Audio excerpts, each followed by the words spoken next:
অনেকদিন ধরে বাংলাদেশের রাজনীতিকে পর্যবেক্ষণ করছেন। আপনি নিজে মুক্তিযুদ্ধে অংশ নিয়েছেন। আপনার এই মুক্তিযুদ্ধের এই পরিচয়টা আজকে আমি বিশেষ করে দিলাম এই কারণে যে এই ধরনের একটা প্রসঙ্গ এসেছে। বাংলাদেশের সফররত পাকিস্তানের যে পররাষ্ট্রমন্ত্রী এবং একই সঙ্গে উপপ্রধানমন্ত্রী বটেন, তিনি বলেছেন যে বাংলাদেশের সঙ্গে পাকিস্তানের যে অমীমাংসিত ইস্যুগুলো, সেগুলো নাকি দুবার সমাধান হয়ে গেছে। কাজেই আর কোনো মাঝখানে কোনো ঝামেলা নেই। তো আপনি কি মনে করেন? আপনি তো সবই দেখেছেন, আপনার চোখের সামনে সবকিছু ঘটেছে, এত বছরের ঘটনাগুলো। আপনিও কি তাই মনে করেন যে দুবার সমাধান হয়ে গেছে? ধন্যবাদ আপনাকে।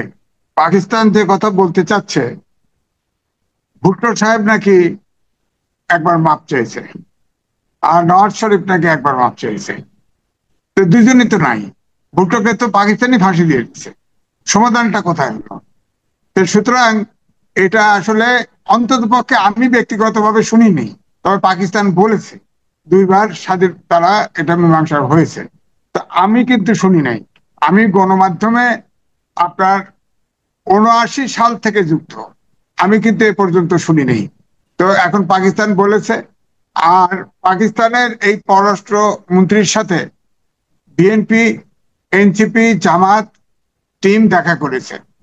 বিএনপি এবং এনসিপি বলেছে অমীমাংসিত বিষয়গুলির সমাধান হতে হবে, এবং তারপরে আমাদের দেশে সম্পর্ক পররাষ্ট্র নীতি অনুযায়ী তাদের সাথে ব্যবসা বাণিজ্য হতে পারে, সম্পর্ক উন্নয়ন হতে পারে। আর জামাত বলছে এটা সরকার টু সরকারের ব্যাপার, অমীমাংসিত বিষয়টি সমাধান এটা সরকার টু সরকার। দুইজনের এই এই এনসিপি এবং বিএনপি আর জামাতের কথার ভিতরে পার্থক্য আছে। অর্থাৎ সরকার এটা হয়তো ইনিশিয়েটিভ নেবে না বা সমাধান হবে না, কিন্তু এনসিপি কিন্তু বলেছে, বিএনপি বলেছে। তাহলে আপনি বলেন, আমি বলি যে দুইবার যে তারা বলে দুইবার এটা হয়েছে, দুইবার যদি করে থাকে আরেকবার মাপ চাক না। অমীমাংসিত বিষয় যদি সমাধান হয়ে থাকে সেটা ডকুমেন্ট কোথায় প্রকাশ করতে বলেন, সেগুলো দিতে বলেন, তাহলে তো হয়। দুইবার মাপ চাইছে, তার ভিডিও অডিও থাকলে পাশ করার, অথবা এগ্রিমেন্ট কিভাবে মাপ চাইছে এটা বলেন। আর কি মীমাংসা হয়েছে এটা তো নিশ্চয়ই মেমোটেমো, আন্ডারস্ট্যান্ডিং, চুক্তি টুক্তি একটা কিছু স্বাক্ষর হয়েছে, কোথায় হয়েছে দেখেন, তাহলে তো হয়। সেটা তো দেখাতে পারবে না। অর্থাৎ আমাদের দেশে জামাত যখন কখনোই ক্ষমা প্রার্থনা করে নাই, কারণ জামাতও কিন্তু পাকিস্তানের সহযোগিতা করেছে। পাকিস্তানের যে সেনাবাহিনী যে আমাদের দেশে হত্যাযজ্ঞ চালিয়েছে, ধ্বংসযজ্ঞ চালিয়েছে, তাতে জামাতের কেন্দ্রীয় কমিটি সিদ্ধান্ত নিয়ে পাকিস্তানি আর্মিকে সহযোগিতা করেছে। সুতরাং দায় জামাতেরও আছে। সুতরাং জামাতও মাপ চায় নাই, পাকিস্তানও মাপ চায় নাই। পাকিস্তানের কাছে আমাদের অনেক হিস্সা আছে, এই হিস্সা তো তাদের দিতে হবে। তাদের সাথে জি, কতটুকু মাপ চাইবে, কতটুকু মাপ চাইবে না আমরা অন্তত জানি না। পাকিস্তান বলছে, আমার কথা হলো দুইবারই যদি মাপ চাই থাকে, তিনবার চাইলে সমস্যা, উনি মাপ চাক না, না, সরকার মাপ আরেকটা চাক। জিনিস আজিজ ভাই, আরেকটা জিনিস, মাপ চাওয়াটাই ইম্পর্টেন্ট। আমরা অমীমাংসিত ইস্যু তো মোটামুটি ওটা দেখে তিনটা। একটা হলো ক্ষমা চাওয়া, আরেকটা হলো যে অর্থনৈতিক ক্ষতিপূরণ দেওয়া, আর তৃতীয়টা হলো আমাদের এখানে আটকে থাকা পাকিস্তানিদের তাদের এখানে ফেরত নেওয়া। আমাদের এখানে যে আটকে থাকা পাকিস্তানি আছে, ওরা তো এখনো বাংলাদেশের নাগরিকত্ব নেয়নি। হ্যাঁ, তারা তো কাজে এটা জি, ফেরত নিতে চেয়েছে। আপনার তিনটা চুক্তি, আমার চুক্তি হচ্ছে, আমার হচ্ছে যে 20 লক্ষ মানুষ হত্যা করেছে এদেশে, অনেক ইনফ্রাস্ট্রাকচার ভেঙে দিয়েছে, এই জি, গণহত্যার তার দায় নিতে হবে না? তারা যদি মাপ চায় তার মানে তারা দোষ করেছে। আমাদের সম্পদের হিসাব দিতে হবে, আমাদের গণহত্যারও তাদের জন্য দায় নিতে হবে। সেটার কি করবে সেটাও মীমাংসা হতে হবে। তো এটা সহজ না, অত সহজ না। আমি মুখ দিয়ে মাপ করে চাইলাম আর মাপ দিয়ে দিলাম, এত সহজ না তো। বিষয়টা এত সহজ না। মুক্তিযুদ্ধ করা হয়েছে, যতগুলো মুক্তিযুদ্ধ ছিল, তারা যারা ফ্রিডম ফাইটার ছিল, তারা 1 সেকেন্ডের জন্য কল্পনা করে নাই সে বেঁচে থাকবে। যারা বেঁচে আছে তারা একদম আল্লাহর অশেষ মেহেরবানি বেঁচে আছে, কোনো দিন কোনো অবস্থাতেই চিন্তা করে নাই তারা বেঁচে থাকবে, বেঁচে আছে। যারা হত্যা করেছে, পাকিস্তানিরা জামাতের নেতা কর্মীদের সাহায্যে, রাজাকার আলবদরের সহযোগিতায় যে মেরেছে, হত্যা করেছে, আমাদের মা বোনের ইজ্জত লুণ্ঠন করেছে, অনেক সম্পদ আমাদের বাণিজ্য শোষণ করেছে, নিপীড়ন করেছে, এগুলোর তো হিসাব হতে হবে। এটা অত সহজ ব্যাপার না যে আপনি মুখ দিয়ে মাপ চাইলেন আর মাপ চাইলেন যে আবার সম্পদের মীমাংসা হয়ে গেছে। সেটা ডকুমেন্ট দেখান, ডকুমেন্ট দেখান, চুক্তি দেখান। এটা তো মুখে করলে তো হবে না। আর ভুট্টো যে মাপ চাইছে, নওয়াজ শরীফ যে মাপ চাইছে দুইবার দুইবার, সেটার অডিও দেখান, তারপরে সম্পদের হিসেবে আসেন। আচ্ছা, আরেকটা জিনিস, এই এই পররাষ্ট্রমন্ত্রী দেখলাম একটা প্রসঙ্গে বললেন যে আমাদেরকে হৃদয় পরিষ্কার করতে বললেন। এই বিষয়টা কি আপনি বুঝতে পেরেছেন? আমাদের হৃদয় কি অপরিষ্কার নাকি? না, হৃদয়, হৃদয় উনি কি ওনার দেশে যে ভোলাটাইল অবস্থা, ওনার হৃদয় আছে কিনা আমি জানি না তো। তাহলে ইমরান খানকে জেলে পুঁতে রাখছে কেন? ইমরান খানের জেলে পুঁতে হৃদয় থাকলে ইমরান খান তো তার তো সবকিছু বাতিল করে তাকে জেলে ঢুকায় রাখছে। এখন ওনাদের হৃদয় কি আবার কি এই যে যে দক্ষিণপন্থীদের উত্থান হচ্ছে সেটা, সেটা দিয়ে আবার আমাদেরকে হত্যা করবে, এরকম কোন পরিকল্পনা হৃদয়ে আছে কিনা? তাদের হৃদয়টা খোলসা করে কইতে হবে। আমরা 71-এ তাদের যে হৃদয়, সেই হৃদয়ের যে চরিত্র সেটাই আমাদের কাছে বলবৎ আছে। নূতন করে হৃদয়ঙ্গম করার কিছু নাই আমাদের। আচ্ছা, এখন একটু দেশে ফিরে আসি। আমাদের দেশের সামনে আমরা সবাই প্রত্যাশা করছি একটা নির্বাচন হোক, একটা রাজনৈতিক মানে ক্ষমতা হস্তান্তর হোক, এরকম অনেক কিছু আমরা চাচ্ছি, দেশের একটা ভালো অবস্থা আসুক। এগুলো অনেক কিছু হচ্ছে, কিন্তু এর মধ্যে এখন দেখা যাচ্ছে যে মূল প্রতিবন্ধকতা হিসেবে হাজির হয়েছে জুলাই সনদটা। জামাত এবং এনসিপি তারা বলছে যে জুলাই সনদকে আগে বাস্তবায়ন করতে হবে, এবং কেবল বাস্তবায়ন না, এটাকে সংবিধানের উপরে জায়গা দিতে হবে। আবার তারা বলছে এই জুলাই সনদে যা থাকবে সেটা নিয়ে পরবর্তী সময়ে কোনো আদালতে প্রশ্ন করা যাবে না। আবার সর্বশেষ দেখলাম যে নাহিদ ইসলাম বলেছেন যে সংবিধান পরিবর্তন না হলে নতুন মানে পুরাতন সংবিধানের অধীনে তারা নির্বাচনেই যাবে না। এই যে বিষয়গুলো, এগুলো কি নির্বাচনকে আসলে প্রশ্নের মুখে অনিশ্চিত করে তুলছে কিনা? দেখেন, আমার তো মনে হয় এগুলোতে যদি তারা স্টিক করে, তার মানে নির্বাচন তারা হতে দিতে চায় না। কারণ আমি এই যে আপনার কয়েকজন লয়ারের সাথে কথা বলছি, এই সরকার সাংবিধানিক সরকার, অর্থাৎ এই রাষ্ট্রপতির কাছে ওত নিয়েছে এবং 106 অনুচ্ছেদ অনুযায়ী সুপ্রিম কোর্টের মতামত দিয়েছে এই সরকার বৈধ, অর্থাৎ এটা সাংবিধানিক সরকার। সংবিধানেরই সংস্কার করার ম্যান্ডেট নাই।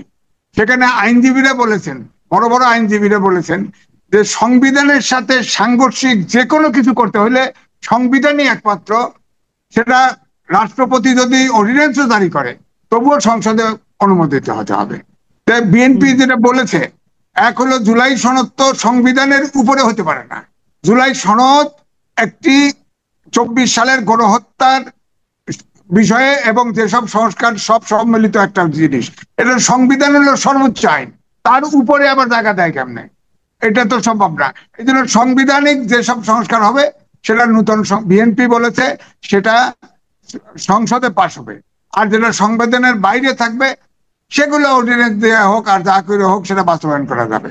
এনসিপি বলছে গণপরিষদ নির্বাচন এবং সংসদের নির্বাচন একবারে হবে, এবং গণপরিষদ নির্বাচনের সবকিছু এই নূতন সংবিধান পুনর্লেখন করে এটা পাশ করতে হবে, এবং 120 দিন পরে ওই গণপরিষদই সংসদে রূপান্তর করবে।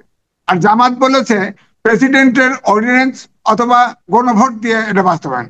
আমি আশ্চর্য হই যে এনসিপির চাই, জামাতের চাইতেও এনসিপি তো অনেক বেশি ম্যাচিউর।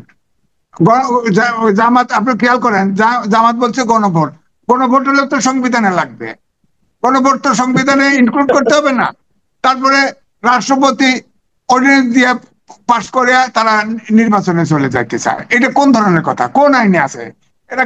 কি একজন জামাতের আমির ডাক্তার, আপনার জামাতের সেক্রেটারি জেনারেল ঢাকা ইউনিভার্সিটি থেকে আপনার এক সাবজেক্টে কিন্তু ফার্স্ট ক্লাস পাওয়া, এটা তো তারা বোঝে না, রাজনীতি করে।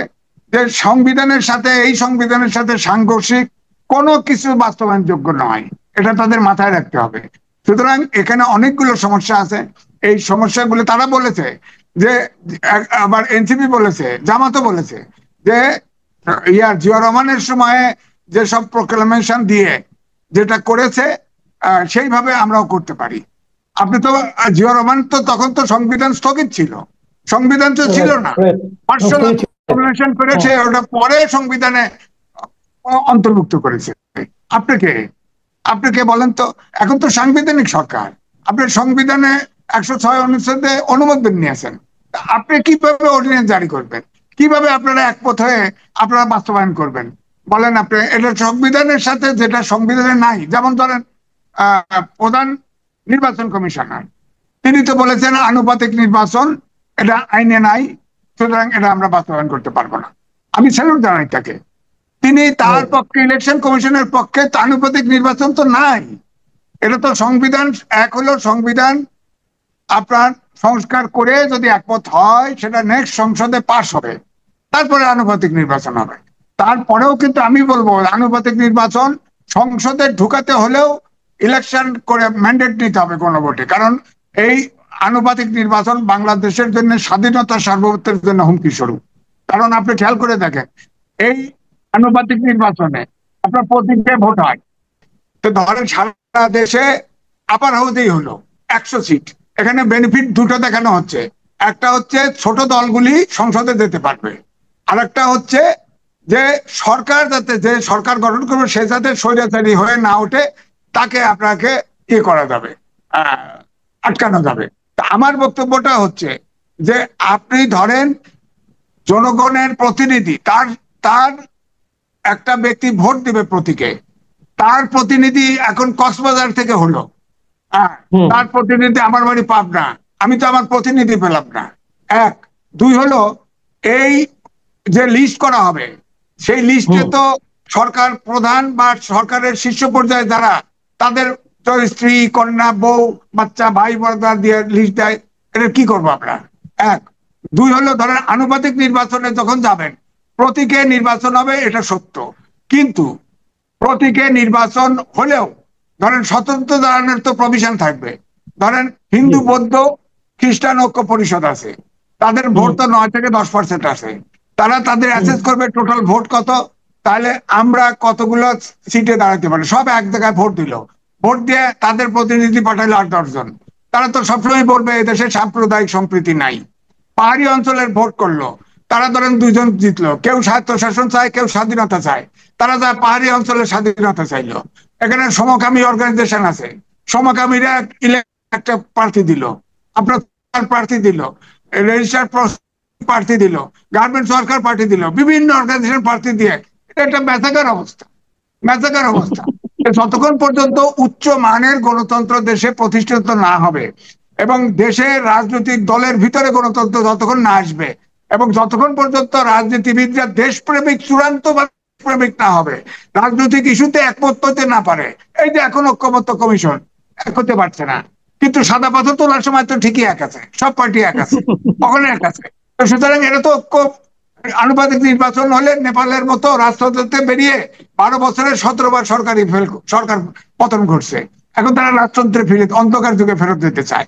আপনার ইসরায়েলে আপনার আনুপাতিক নির্বাচন, নেতানিয়াহু তার পার্টির নিখুঁত পার্টি 30%-এর উপর ভোট পায় না, সবগুলো ইহুদি দল, আর 70% ঢোকে পার্লামেন্টে, গাজা খালি করো মুসলমান নিধন করো, এই তো চলছে আমেরিকার সাহায্যে।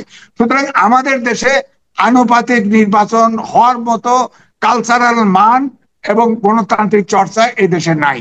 সুতরাং আনুপাতিক নির্বাচন হলে আমার ধারণা এই দেশ তছনছ হয়ে যাবে, হিল ট্যাক্স আলাদা করে ফেলবে সময়ের হবে। আর এই আবার দেখেন জাতিসংঘের এই সরকার জাতিসংঘের মানবাধিকার কমিশন কিন্তু অফিস করেছে, মানবাধিকার কমিশনের প্রধান একজন সমকামী, ওই সমকামীদের অ্যাসোসিয়েশন নাম হলেও সম্ভবত এখন, তারা যা ওখানে প্রোটেস্ট করবে, আবার সংসদেও তুলবে, এখানেও করবে, আমাদের সমকামী স্বাধীনতা নাই, এটা উন্মুক্ত করে দিতে হবে। বলেন আমাদের দেশে এই কালচারের সংস্কৃতিতে এটা চলে? তত সমকামী জাতিসংঘ বলবো যে এই যে মানবাধিকার লঙ্ঘন করছে, সমকামীদের ইয়ে দেয় না, স্বাধীনতা দেয় না, তো এগুলো তো সমস্যা আছে। সুতরাং আমাদের দেশে আনুপাতিক নির্বাচন করার মতো পরিস্থিতি একদমই নাই, আমাদের দেশে স্বাধীনতা সার্বভৌমত্ব হুমকির স্বরূপ হবে। এরা শুধু আপনি দেখেন জামাতের প্রেসিডেন্ট এবং সেক্রেটারি জেনারেল এদের যে বাড়ি যেখানে, সেখানে কিন্তু তারা জিতবে না, কিন্তু আনুপাতিক নির্বাচন হলে তাদের নাম টপে থাকবে লিস্টে, তারা হয়তো হয়ে যাবে। এখানে ব্যক্তি ইন্টারেস্ট কাজ করতেছে, এখানে দেশের ইন্টারেস্ট না, ব্যক্তি ইন্টারেস্ট কাজ করতেছে। আপনার কি ধারণা ফেব্রুয়ারিতে কি নির্বাচন হচ্ছে? তাহলে আপনার কি মনে হয় সব মিলিয়ে? আমার তো মনে হয় যে এইভাবে যেভাবে আপনার এনসিপি এবং জামাত যেভাবে স্টিক করতেছে, তারা তো অনেকটাই বলা যায় তারা সরকারে আছে, তো তাহলে তো তাদের নির্বাচন পিছালে তো সমস্যা নাই, তারা তো সরকারি সব বেনিফিট পাচ্ছে, এনজয় করছেই। সুতরাং নির্বাচনে পাকিস্তানের সবচেয়ে জনপ্রিয় নেতা ইমরান খানকে যারা জেলের মধ্যে রেখে দিয়েছে, ইমরান খানের দল স্বতন্ত্র নির্বাচন করে যায় নাকি একক সংখ্যাগরিষ্ঠতা প্রায় সবচেয়ে বেশি আসন পেয়েছে, একক সংখ্যাগরিষ্ঠ হয়নি কিন্তু সবচেয়ে বেশি আসন পেয়েছে। তো সেই দলের নেতাকে তারা জেলে ভরে রেখেছে। এই হলো ওদের গণতন্ত্রের অবস্থা। তারা আমাদের গণতন্ত্র সম্পর্কে হয়তো সবক টবক দিবে, আমরা সেটা পেয়ে খুব আনন্দ অনুভব করব, যাই হোক এগুলি হচ্ছে। বাট সেটা আমার আলোচনা না। আলোচনা হলো আজকে আমাদের পররাষ্ট্র উপদেষ্টার সঙ্গে পাকিস্তানের এই পররাষ্ট্রমন্ত্রীর একটা দ্বিপাক্ষিক বৈঠক হয়েছে। সেই বৈঠকের পর তারা কিছু আপনার সমঝোতা স্মারক, কিছু চুক্তি এগুলো করেছে আর কি, খুবই ইনসিগনিফিকেন্ট। এগুলো খুব যে একটা জরুরি, দেশের জন্য খুব একটা গুরুত্বপূর্ণ আমি তাও মনে করি না।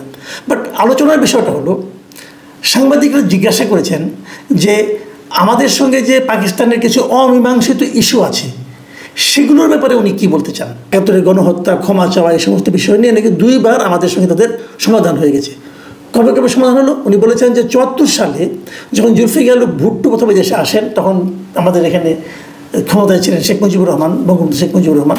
ওনার সঙ্গে নাকি একবার তারা ক্ষমা টমা চেয়েছে, একবার সমাধান হয়েছে। আরেকবার সমাধান হয়েছে 2000 সালের শুরুতে। সেই সময়ে পারভেজ মোশাররফ এখানে এসেছিলেন এবং তিনি সেখানে এসে 2000 সালে এসে উনি নাকি খোলা মনে এই বিষয়টার সমাধান করে গেছেন। কী সমাধান করেছেন আমরা কিন্তু এখন ব্যাপারটা বুঝতে পারছি না, কী প্রবলেমগুলো কী। আমাদের পরবর্তী সময়ে ওই একই অনুষ্ঠানের পরে আর কি, যখন আমাদের ইয়েকে জিজ্ঞাসা করা হলো, আমাদের যে পররাষ্ট্র উপদেষ্টা তাকে যখন জিজ্ঞাসা করা হলো, তিনি কিন্তু পাকিস্তানের পররাষ্ট্রমন্ত্রীর বক্তব্যের সঙ্গে একমত হননি এবং তিনি বলেছেন যে 2 দেশের অমীমাংসিত ইস্যু নিয়ে আগামী দিনে উভয় পক্ষই আলোচনা চালিয়ে যাবে। মানে কোনো সমাধান হয়েছে এটা উনি বলেননি, বরং উনি বলেছেন যে 3টা বিষয় নিয়ে আমাদের মধ্যে অমীমাংসিত রয়ে গেছে, যে 3টা বিষয়, সেগুলো নিয়ে আমরা উভয় পক্ষে বলেছি এগুলো আমাদের সমাধান করতে হবে। দেখুন, একটাই মিটিং, এক জায়গায় আলোচনা, এবং সেই আলোচনার পর ওদের পররাষ্ট্রমন্ত্রী বলল সমাধান হয়ে গেছে আগেই। যেহেতু আগেই সমাধান হয়েছে, নিশ্চয়ই এবার কোনো আলাপ হয় নাই। কিন্তু আমাদের পররাষ্ট্র সচিব বলছে এটা নিয়ে আমরা দুপক্ষে আলোচনা করেছি এবং বলছি সমাধান করতে হবে।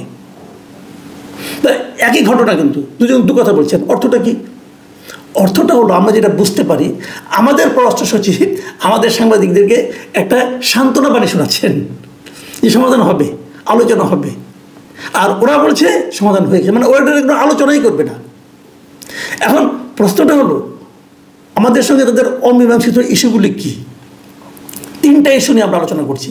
3টা ইস্যু আমরা বলছি তারা এগুলি কোনো গুরুত্বই দিচ্ছে না। 1 নম্বর ইস্যু হলো ক্ষতিপূরণের ইস্যু। আমাদের সঙ্গে তাদের ক্ষতিপূরণের একটা ব্যাপার আছে। তারা 71 সালে আমাদের এখানে যে ক্ষতিগুলো করেছে, আমাদের হত্যাযজ্ঞ চালিয়েছে, ধ্বংস করেছে আমাদের এখানে অনেক কিছু, আমাদের অর্থনৈতিক যে বিশাল ক্ষতি করেছে, সেগুলোর একটা হিসাব নিকাশের পর আমরা একটা ক্ষতিপূরণ পেতে পারি। এটা আন্তর্জাতিক আইনের মাধ্যমেই পেতে পারি। এর আন্তর্জাতিক আইন আছে, সে আলোচনা আমি একটু পরে আসছি। কিন্তু আমাদের খুব নিকট অতীতেই আছে। কিন্তু এই যে ইরাক যখন কুয়েত দখল করেছিল তখন কিন্তু তারা ক্ষতিপূরণ দিয়েছিল। ওই আলোচনাটা কত আমি একটু পরে বলছি, আমি আগে 3টা ইস্যু বলে নিই। দ্বিতীয় ইস্যুটা হলো আমাদের এখানে যে গণহত্যা হয়েছে সেই ব্যাপারে আমাদের দাবি হলো পাকিস্তান তারা দুঃখ প্রকাশ করুক, তারা বলুক যে মাপ চাক আমাদের কাছে, যে আমরা একটা অন্যায় করেছি, তোমাদের কাছে ক্ষমা চাই। ভেরি ইন্টারেস্টিং বিষয় হলো এই বিষয়টা নিয়ে কিন্তু ইমরান খান যখন পাকিস্তানের বিরোধী দলের ছিলেন, যখন উনি প্রধানমন্ত্রী হননি, তখন কিন্তু উনি পাকিস্তানের সংসদে বলেছিলেন যে পাকিস্তান গভর্নমেন্টের উচিত বাংলাদেশের কাছে ক্ষমা চাওয়া 71-এর ঘটনা নিয়ে। এটাও কোনো প্রকাশ্য ক্ষমা, আনুষ্ঠানিকভাবে ক্ষমা কেউ চায়নি। 3 নম্বর হলো যে আমাদের এখানে পাকিস্তানের অনেক নাগরিক আটকা পড়ে আছে, যে বিহারি, আমরা বলি না যে বিহারি ক্যাম্প আছে একটা মোহাম্মদপুরে, আরও আরেক জায়গায় সৈয়দপুরে বোধহয় এরকম একটা আছে, যে প্রচুর পাকিস্তানি কিন্তু আমাদের এখানে আটকা আছে, যারা পাকিস্তানে ফেরত যেতে চায় কিন্তু যেতে পারেনি, যারা বাংলাদেশের নাগরিকত্বও গ্রহণ করেনি এখন পর্যন্ত, কিন্তু আমাদের এখানে বসবাস করছে। তো তারা তো পাকিস্তানি নাগরিক, তাদেরকে পাকিস্তান গভর্নমেন্ট ফেরত নেবে, এই দাবিটা আমরা করছি। তারা তো আমাদের নাগরিক না। তো এই ফেরত নেওয়ার দাবিটা আমরা করছি। এটা নিয়েও কোনো আলোচনা এখন পর্যন্ত হয়েছে কিনা, কোনো ডেভেলপমেন্ট আছে কিনা, এগুলো নিয়ে কোনো আলোচনা হয়নি। এই 3টা হলো আমাদের সঙ্গে তাদের অমীমাংসিত বিষয়। এখন এই ইসাকদার বলছেন সমাধান নাকি হয়ে গেছে। কবে হলো? যদি সমাধান হয়ে থাকে তাহলে এই নাগরিক যারা পাকিস্তানে আটকা আছে এদের কী হবে? এদেরকে নিচ্ছেন না এখন আপনি? আচ্ছা, আমি এখন বরং ওই প্রথম পয়েন্টটায় আসি, যে ক্ষতিপূরণের ইস্যুটা। ক্ষতিপূরণ কি দেয় কোনো দেশ? হ্যাঁ দেয়। আপনাদের আমি একটা ছোট্ট উদাহরণ দিয়ে বলি, তাহলে বুঝবেন। 1990-91 সালে ইরাক কুয়েতে একটা যুদ্ধ হয়েছিল। সেই যুদ্ধে ইরাক কিন্তু কুয়েতকে দখল করে ফেলেছিল অনেকটা জায়গায়, এবং তারপর কিন্তু সেই যুদ্ধ তাদেরকে সরে যেতে হয়েছিল। ওটা নিয়ে পরে মধ্যপ্রাচ্যে বিশাল একটা যুদ্ধ কিন্তু হয়েছিল। সেই যুদ্ধে কুয়েত কুয়েতের অনেক ক্ষতি হয়েছিল, কুয়েতকে ক্ষতিপূরণ ইরাককে দিতে হয়েছিল। কত ক্ষতিপূরণ দিতে হয়েছিল? 52.4 বিলিয়ন ডলার।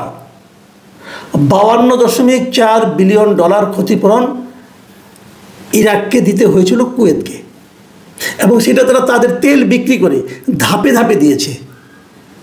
ইরাক কিন্তু এর মধ্যে যুদ্ধ বিধ্বস্ত দেশ হয়ে গিয়েছিল, আগের অবস্থা ইরাকের ছিল না, কিন্তু তারপরেও তাদের সেই ক্ষতিপূরণ দিতে তারা বাধ্য হয়েছিল, এবং 2022 সালের ফেব্রুয়ারিতে এসে তাদের সেই ক্ষতিপূরণ দেওয়াটা সমাপ্ত হয়েছিল, এবং সেই ক্ষতিপূরণ তাদেরকে দিতে হয়েছিল জাতিসংঘের মাধ্যমে। সেই 80 সালে যুদ্ধ হয়েছে, কিন্তু 90 সালে যুদ্ধ হয়েছে। 90 থেকে শুরু করে ধাপে ধাপে দিতে দিতে 2022 সালে এসে তারা সেই ক্ষতিপূরণটা সমাপ্ত করতে পেরেছে। মানে 32 বছর লেগেছে ক্ষতিপূরণটা দেওয়া। আর বাংলাদেশের সঙ্গে ক্ষতি কত হয়েছিল আমরা যদি ওই সময়টা হিসাব করি, ইরানের ক্ষতি হিসাবটা জাতিসংঘ করেছিল, তো আমরা জাতিসংঘকে আহ্বান করলেই পারি, তারা দেখুক কত ক্ষতি হয়েছিল। কিন্তু আমাদের একটা হিসাব আছে। বঙ্গবন্ধু যখন দায়িত্বে ছিলেন স্বাধীনতার পর, তখন উনি একটা ক্ষতির হিসাব করেছিলেন। উনি মানে কি, উনি আমাদের যারা এক্সপার্ট ছিল তাদেরকে দিয়ে একটা ক্ষতির হিসাব উনি করিয়েছিলেন। সেই ক্ষতির পরিমাণটা ছিল 30 বিলিয়ন ডলারের সমপরিমাণ। 30 বিলিয়ন ডলারের সমপরিমাণ। এবং সেই ক্ষতি আমি যদি ওই 1972-এর ওই সময়ের যে ক্ষতিটা 30 বিলিয়ন ডলার, সেটাকে যদি আজকের হিসাব করি, এই যে মুদ্রাস্ফীতি, তারপরে সুদ, এই সবগুলো মিলিয়ে যদি ধরি, তাহলে সেটা দাঁড়ায় 400 থেকে 500 বিলিয়ন ডলার। তাহলে আমরা মিনিমাম 400 বিলিয়ন ডলার পাকিস্তানের কাছে ক্ষতিপূরণ হিসাবে দাবি করতে পারি। এবং যদি পাকিস্তান বলেন এত টাকা ক্ষতি হয় নাই, তো ঠিক আছে, তাহলে আপনি জাতিসংঘের কাছে যান, জাতিসংঘে একটা নিরপেক্ষ তদন্ত করুক, নিরপেক্ষ হিসাব করুক, করে বলুক কত টাকা ক্ষতি হয়েছে। কিন্তু আপনি তো ক্ষতি করেছেন, আমার ক্ষতি করেননি। আমার এখানে আপনার মানে সেতু ভাঙছেন, রেল লাইন, বিদ্যুৎ কেন্দ্র, শিল্প কারখানা সব আপনি ধ্বংস করে দিয়েছেন। 9 মাসের যুদ্ধে আপনি কিছুই রাখেননি। আপনাদের যুদ্ধের সময় তো পাকিস্তানরা তো এই দেশে একটা পোড়া মাটির ফর্মুলা নিয়েছিল, যে খালি পোড়া মাটি থাকবে, সব আগুন দিয়ে জ্বালিয়ে দেবে। আপনারা তো এই ফর্মুলা যুদ্ধ করেছেন, তাহলে ক্ষতিপূরণ দেবেন না? প্রয়োজনে জাতিসংঘের মাধ্যমে যান, কিন্তু ক্ষতিপূরণ ভাই দিতে হবে। আর আপনি মুখে মুখে বলবেন যে সব মীমাংসা হয়ে গেছে আর এখানে আদর আপ্যায়ন নিয়ে আপনি চলে যাবেন, ভাই এটা হবে না, এটা রিয়েলিটি। এখন যদি ওই যে আবার এখন আমাদের দেশে নতুন নতুন কিছু বুদ্ধিজীবী গজিয়েছে, বিদেশ থেকে বসে বসে ইউটিউবে থিওরি দেয়, বলে যে না এখানে কোনো ক্ষতি হয় নাই, লোক শরণার্থী হিসেবে ইন্ডিয়াতেও যায় নাই, মাত্র 2000 লোক মারা গেছে। যদি ওটা ধরেন তাহলে ক্ষতিপূরণ কমে যাবে, কিন্তু ওটা ধরা বড় কঠিন হবে। এই মাঝখানে একজন আমাকে বলছিলেন, একটু রসিকতা করে বলছিলেন, যখন ওই ভদ্রলোক বিদেশ থেকে থিওরি দিলেন যে 2000 লোক মাত্র মারা গেছে আমাদের এই যুদ্ধে, মুক্তিযুদ্ধে, তখন এক ভদ্রলোক বলছিলেন যে 2000 লোক যদি মারা যায় থাকে, 90,000 পাকিস্তানের সেনাবাহিনী এখানে ছিল, আর 90,000 প্রশিক্ষিত সেনাবাহিনী আধুনিক অস্ত্রশস্ত্র নিয়ে যদি মাত্র 2000 লোক মারা যেয়ে থাকে, তাহলে তো বলতে হবে তাদের জ্বালানি তেলের দামই তো হয় নাই, উঠে নাই। তখন বরং পাকিস্তান আমাদের কাছে ক্ষতিপূরণ চাইতে পারে, যে আমাদের 90,000 লোক এখানে পাঠাইলাম, এত খরচ করলাম, তারপর মাত্র 2000-এর বেশি লোক আমরা মারতেও পারি নাই, তোমরাই বরং আমাদের ক্ষতিপূরণ দাও।